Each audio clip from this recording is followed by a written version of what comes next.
Hola, vamos a continuar con el programa. En esta ocasión, el tema que vamos a abordar es el de cáncer y genética. La finalidad de esta plática es que ustedes comprendan cómo es que el cáncer tiene una etiología genética. Lo iniciamos con un caso clínico. Paciente masculino, escolar, que fue llevado al Hospital Infantil de México por lesiones dérmicas faciales, que era el sitio donde principalmente las presentaba. Estas lesiones estaban caracterizadas por efélides, o sea, pecas, manchas hipercrómicas, como ustedes pueden ver, ulceraciones y lunares de coloración más oscura. La piel era seca. Nos referían sus padres que desde pequeño había mostrado mucha sensibilidad a la luz solar. Cuando se exponía a ella, presentaba áreas importantes de enrojecimiento, de hiperemia, incluso quemaduras que tardaban en sanar. Por eso ellos aprendieron a cubrirlo lo más que se pudiera para evitar que el sol, cuando se exponía al sol, que el sol le produjera este tipo de lesiones. Había recibido algunos tratamientos previos, pero sin éxito. En el Hospital Infantil de México se estableció el diagnóstico de geroderma pigmentoso. El geroderma pigmentoso es una genodermatosis, o sea, una enfermedad genética de la piel, que se caracteriza por presentar finalmente cánceres antes de los 20 años de edad de la piel. Tienen en su historia que tempranamente acusan una sensibilidad extrema a la exposición de los rayos solares, con fotofobia, con la aparición de pecas, de félides, lunares, zonas hiperpigmentadas o acrómicas también, y después estas lesiones se pueden ulcerar o pueden tomar una característica crónica de costra crónica. Un 70% de los pacientes manifiestan únicamente lesiones en la piel, pero un 30% pueden tener alteraciones neurológicas. Es debido a un gen, a genes que intervienen en la reparación del daño que producen los rayos ultravioleta del sol. Se clasifican en 8 tipos, que va de la A a la G, y el último en V. Entonces hay XP, o sea, geroderma pigmentoso A, XPB, geroderma pigmentoso B, y hasta la XPG, y finalmente el XPV, que es el variante. Todos se heredan en forma autosómica recesiva, todos ellos. Ya sabemos que quiere decir que sus padres son portadores heterocigotos de un gen recesivo para el geroderma pigmentoso. Por lo tanto, habría un riesgo en cada hijo que ellos tuvieran de un 25% de estar afectado. El tratamiento de estos pacientes estriba sobre todo en evitar la exposición al sol. Hay que cubrir hasta el cuello con ropa que les cubra el cuello, sombreros, protectores solares, un factor de protección solar de más de 60, por arriba de 60. También recuerden que hay luz artificial que emite rayos ultravioletas, también hay que evitarle esa exposición.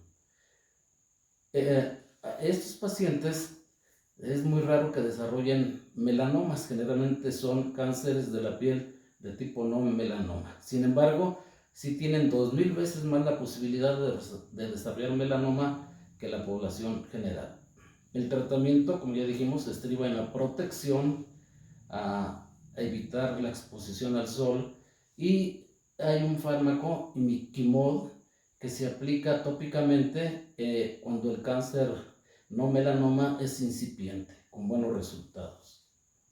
Vamos a ver a continuación cuál es ese daño que producen la luz ultravioleta a nivel del ADN.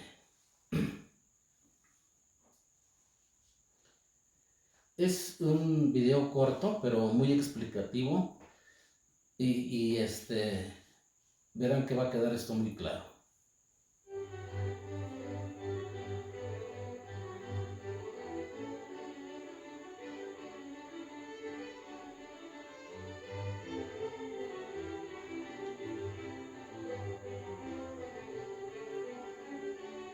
Cuando las células se exponen a la luz solar, la energía radiante puede dañar su ADN.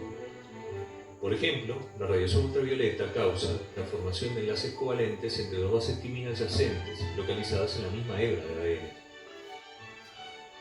Aquí Cuando estamos el viendo ADN cómo se es producen dañado de esos esta dímeros forma, de timina. ya no puede replicarse o Vemos que el audio transcribirse. no es muy bueno. Muchas células, sin embargo, son capaces de reparar este daño. Por ejemplo, una enzima llamada fotoliasa puede romper los enlaces covalentes que forman los dímeros de timina.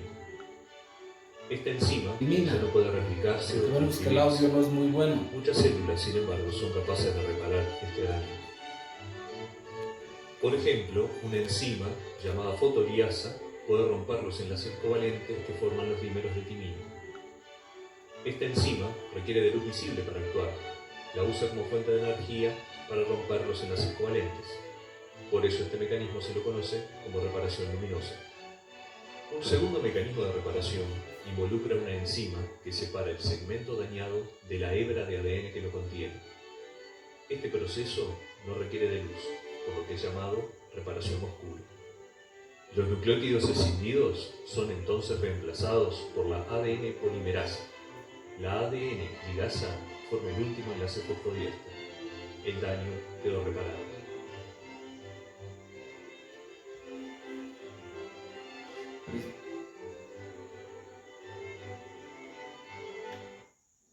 Bueno, ya vieron cómo es que la luz ultravioleta produce esos dímeros de timina.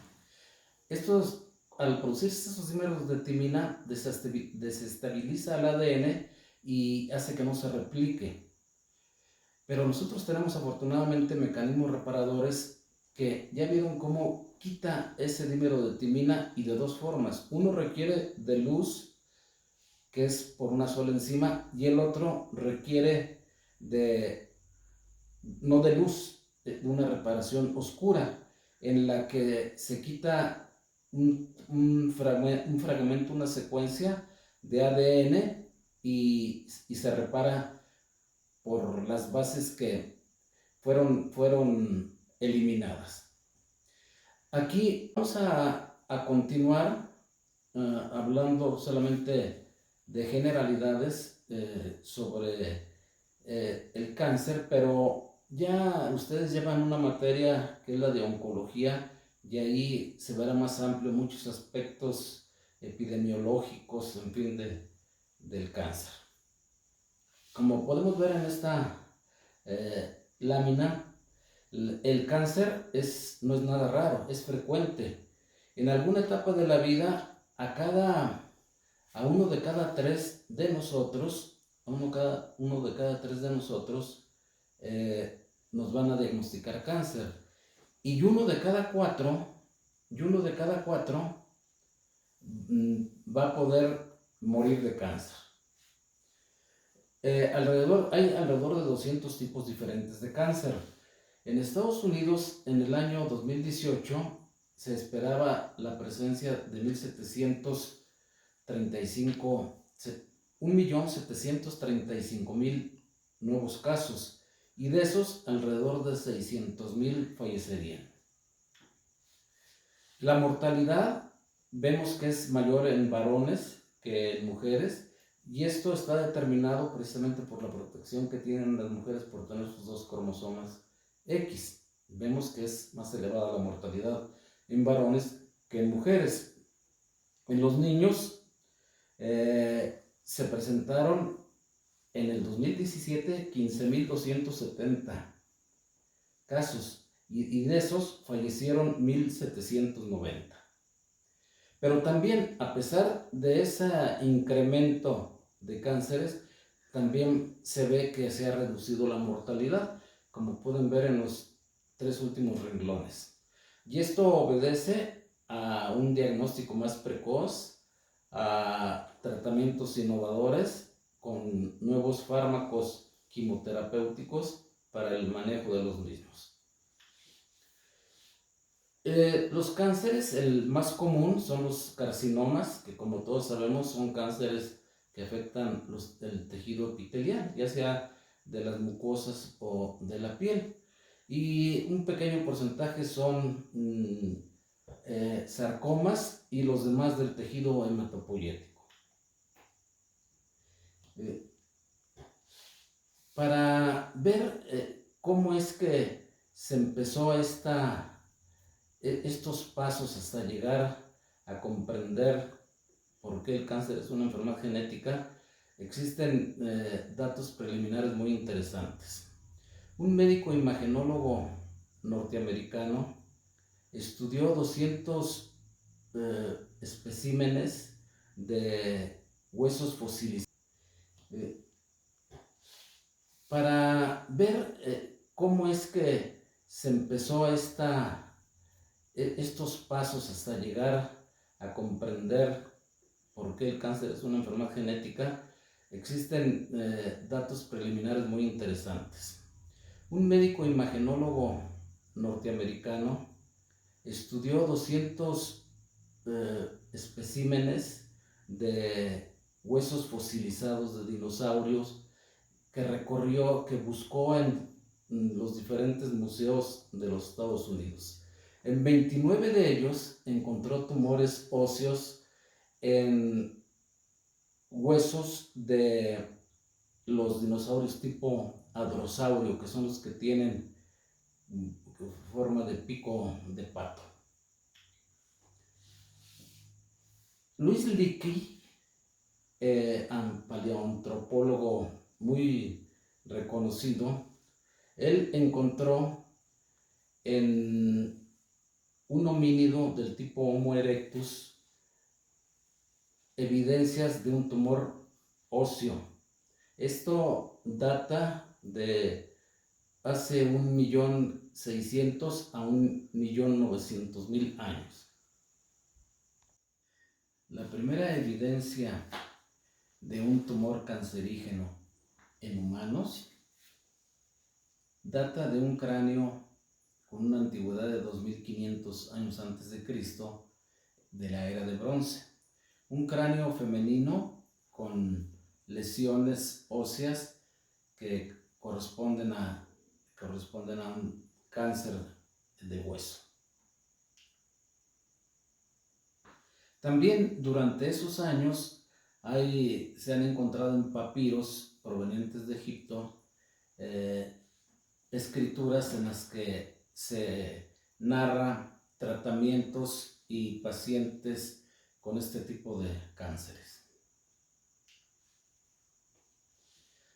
Hipócrates, en la antigua Grecia, hace 460 años antes de Cristo, él fue el que diferenció entre un tumor benigno y un tumor maligno. Vio que los tumores benignos no invadían los tejidos circundantes, no así los tumores malignos, que sus ramificaciones de los vasos y el tejido neoplásico que le circundaba semejaba a su ojo de él, o le recordaba, ¿no?, las pinzas o tenazas del cangrejo, y por eso le llamó carquinos, que quiere decir cáncer, traducido actualmente carcinoma. Él atribuía este tipo de problema a la melancolía. Recuerden que de acuerdo a Hipócrates y después Galeno, cuerpo humano estaba regido por humores. Esos 4 humores era primero la sangre, segundo la bilis amarilla, tercero la flema y cuarto la bilis negra. Entonces Galeno también atribuía al cáncer al acúmulo de la bilis negra. Estas teorías prevalecieron prácticamente hasta la Edad Media, y no fue sino cuando André Vesalius, un anatomista belga que muy apasionado, el padre, podríamos llamar, de la anatomía, en sus disecciones hizo lo que ahora conocemos sobre prácticamente toda la anatomía. Él realizaba disecciones incluso en cadáveres que le proporcionaba el juez de Padua en Italia, y hizo referencia también que jamás encontró la bilis negra a la que se refería Aristóteles y Galeno en ninguno de los pacientes, estuvieran o no estuvieran enfermos. En 1761, un médico y botánico londinense, él escribió un artículo en el que advertía del uso de los problemas ocasionados por el uso excesivo del rapé.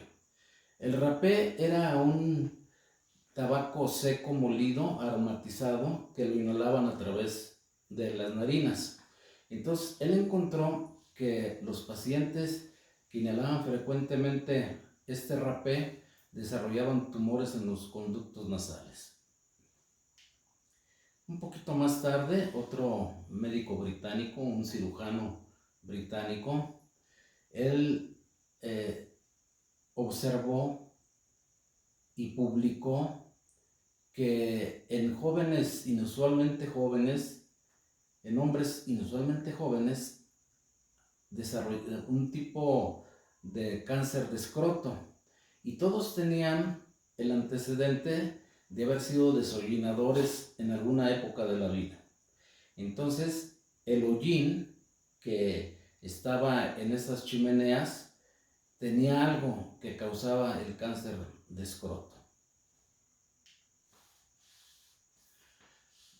Para esos años, un poquito después, en Francia, se construyó el primer hospital para los pacientes con cáncer, pero tuvieron cuidado de no construirlo cerca de la ciudad, sino retirado, porque pensaban que el cáncer podía ser contagioso. Ya las bases así científicas ya bien establecidas se empezaron a fundamentar por el médico alemán Virchow.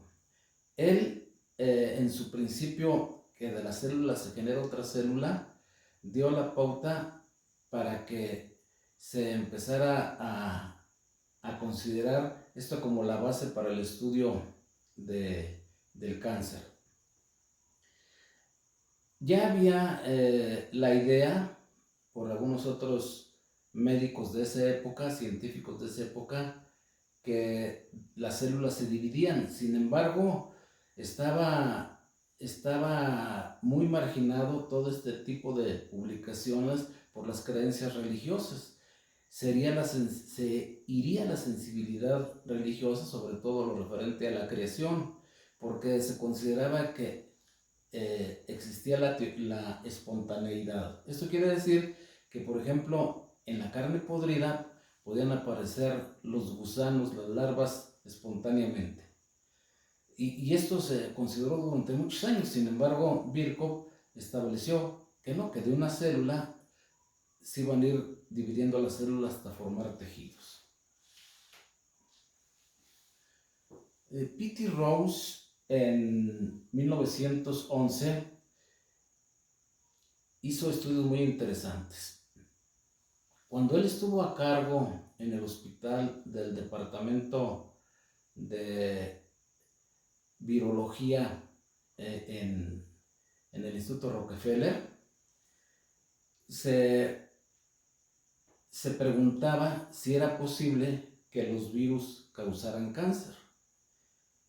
Hacía unos 20 años atrás, que se habían descubierto los virus, pero no se habían podido ver. Incluso cuando él hizo sus estudios todavía no era posible observarlos, porque ustedes recuerden que el microscopio electrónico se inventó en el año 1931. Antes de 1931, todo era, al hablar de virus, era por exclusión. Y los virus se descubrieron un poco antes, 20 años atrás de que Rose hizo sus experimentos, por medio de filtrados. A través de filtros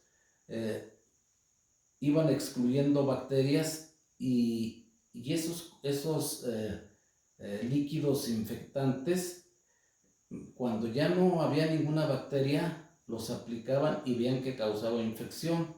Entonces no sabían de qué se trataba, ¿verdad? Porque pasaba todos los filtros. Simple y sencillamente le pusieron virus, que quiere decir veneno. Entonces Rose lo que hizo fue, al darse cuenta que los pollos tenían un tipo de sarcoma, hizo extractos de esos tumores de los pollos, de los sarcomas de los pollos, los filtraba y ese filtrado lo inoculaba a otro pollo, y ese pollo lo que desarrollaba era el sarcoma del pollo. Y cuantas veces inoculaba este filtrado de los sarcomas, cuantas veces lo aplicaba, se producía el sarcoma en los pollos. Él publicó estos hallazgos, pero fueron desestimados. Fíjense, si ustedes ven en la diapositiva, él los publicó en 1911 y 55 años después le dieron el premio Nobel, cuando se dieron cuenta de la importancia de lo que él había descubierto.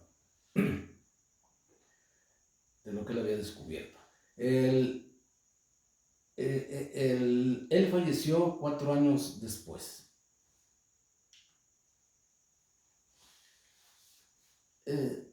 Hasta en 1970, Steve Martin halló el gen del virus del sarcoma de Rose, y este virus se le nombró el virus SARC, que es el primer oncogen que se descubrió. Durante toda esa época empezaba a haber ya mucho adelanto. Empezó incluso el inicio de la ingeniería genética, que aunque estaba en pañales, pronto muchos laboratorios de todo el mundo la adoptaron, la mejoraron, y se empezó a tener un temor de que se fueran a producir microorganismos muy virulentos que no se pudieran contener. Y por eso se hizo una reunión para delinear las situaciones de tipo bioético, de cómo se iba a trabajar, y esto fue en Asilomar, en donde estuvieron presentes alrededor de 200 científicos de todo el mundo, además de periodistas y 4 abogados, para determinar cuáles eran los caminos, las normas bioéticas, éticas, para poder trabajar con los virus. Porque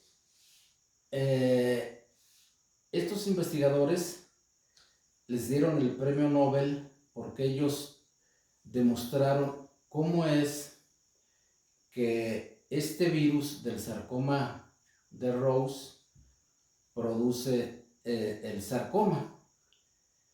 Encontraron que el virus que se transmitía a un pollo sano tenía este virus en su genoma un gen casi idéntico al que tenía el pollo en sus células.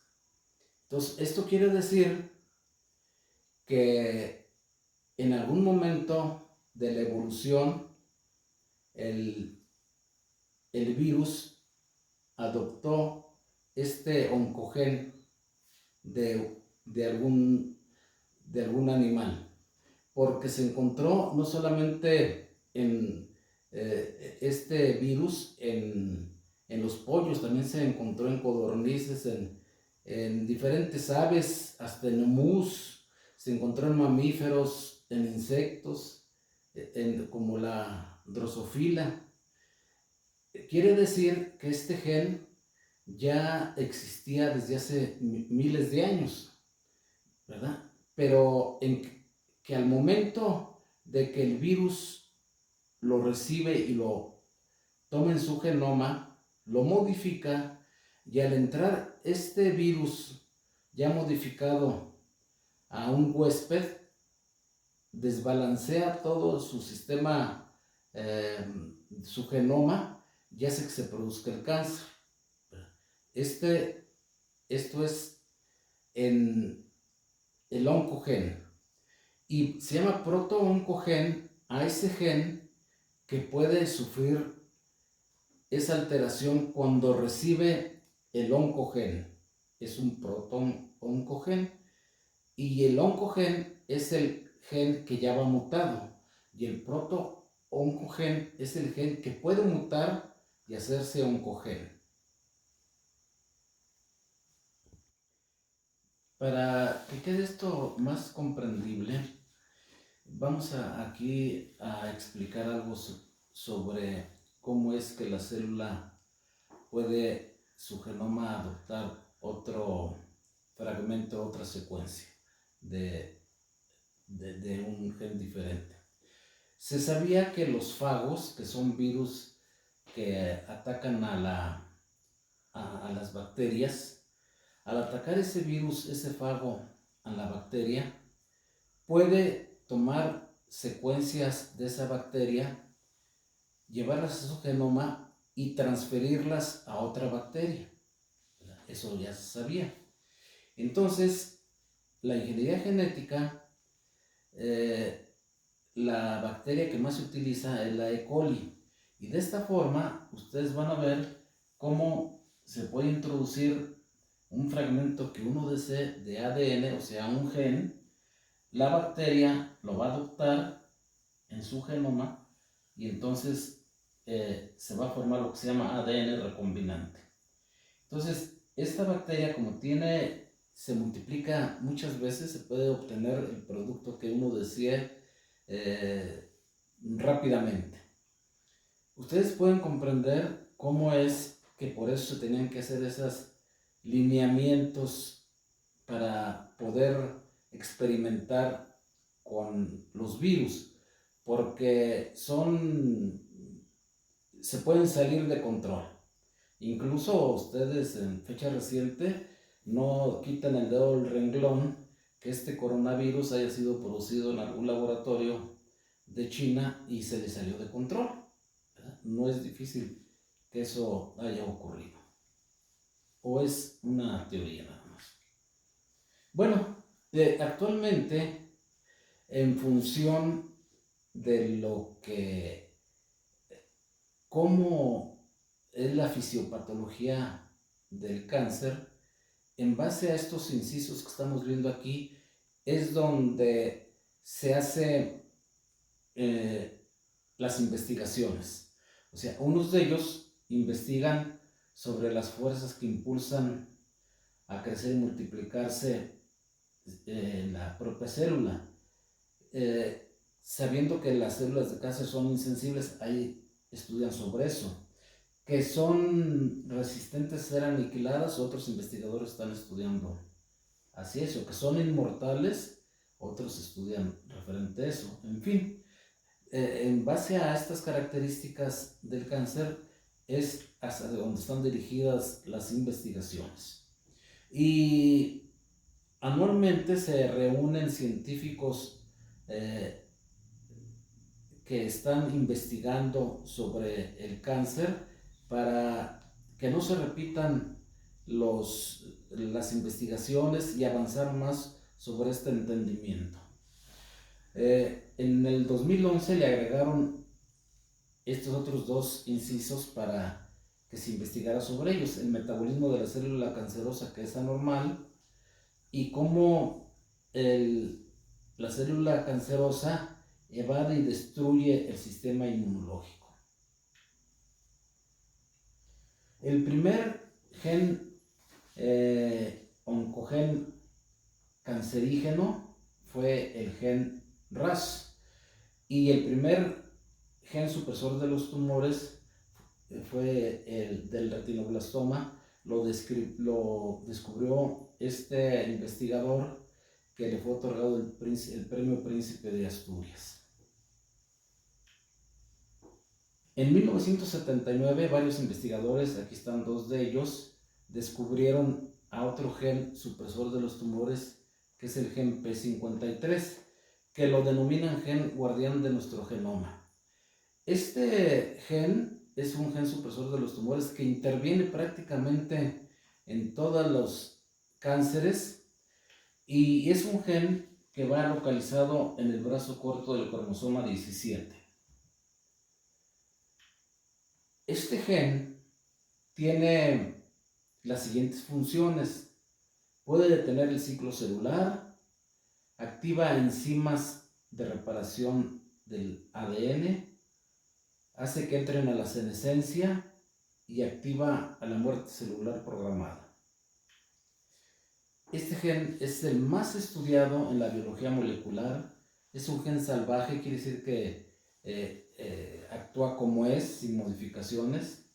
Muta con más frecuencia en el cáncer humano. Cuando no muta es porque hay factores que se lo impiden. Vamos a suponer, nosotros tenemos nuestro gen P53 normal, no está mutado, trabaja bien, pero si nosotros fumamos alguno de los componentes del tabaco, pueden hacer que este gen no funcione, y al no funcionar, entonces no suprime los tumores, que es su función, y puede presentarse el cáncer. Entonces, no siempre es necesario que mute este gen P53, que es el guardián de nuestro genoma, sino que también puede haber factores que impidan que funcione bien, y de esta forma se va a desarrollar el cáncer. Bueno, hay un tipo de cáncer hereditario que se llama síndrome de Li-Fraumeni, en honor a quien lo describió, y lo vamos a ejemplificar con este caso.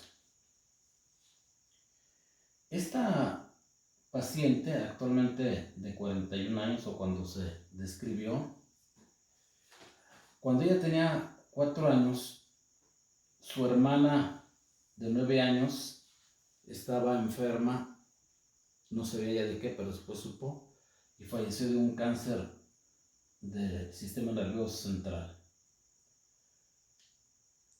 Para esas fechas, la hermana, que era idéntica a su mamá, había fallecido de cáncer a la edad de 29 años.